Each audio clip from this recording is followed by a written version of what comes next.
ඔයාගේ වටේට මිනිස්සු 50,000කට වඩා ඉන්නවා. ඒ හැමෝම එකතු වෙලා ඔයාට හොරා කියලා කෑ ගහනවා. ඔයාට අවුරුදු 23යි. ඔයා ඉන්නේ තනියම පිට රටක. පිට්ටනියක් මැද. ඔයාට මොනවද හිතේ? ගොඩක් වෙලාවට ඔයා එතනම ඇදගෙන වැටේ. නැත්තම් අඬාගෙන ගෙදර දුවන්න බෑ. හැබැයි මෙන්න මේ කොල්ලා ඇදගෙන වැටුනේ නැහැ. අඬාගෙන ගෙදර දිව්වේ නැහැ. 1995 ඕස්ට්‍රේලියාව මුළු ලෝකෙම බලන් හිටපු මෙල්බන් ක්‍රීඩාංගණයේ බොක්සිං ඩේ ටෙස්ට් මැච් එක.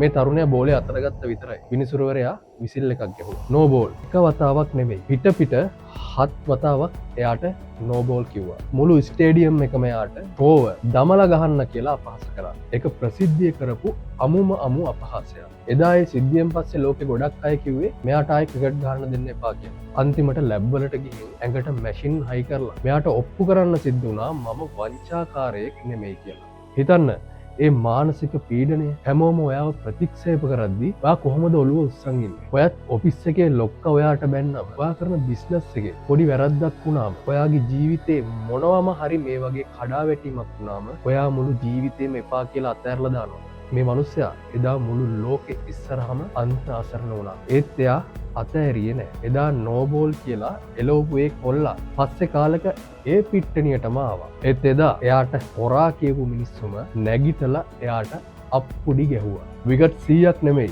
විකට් 500ක් නෙමෙයි. විකට් 800ක් අරගෙන ලෝකෙ වැඩිම ටෙස්ට් විකට් ලාභය බවට එයාපත් වුණා. ඔව් ක්‍රිකට් වලට නීති උගන්වපු අභියෝග හමුවේ hina වෙලා මුණ දුන්න අපේ වීරයා මුත්තයියා මුරලිදර. එදා එයා ඒ පිට්ටනියෙන් එළියට ගියා නම් අද අපිට මුරලි කෙනෙක් නෑ. ඒ නිසා මතක තියාගන්න. බල්ලු බිරුවට කඳු පාත් වෙන්නේ නෑ. ඔයාගේ ගමන යන්න. ලෝකයාගේ කටවල් වැහෙන්න ප්‍රතිඵල වලින් උත්තර දෙන්න.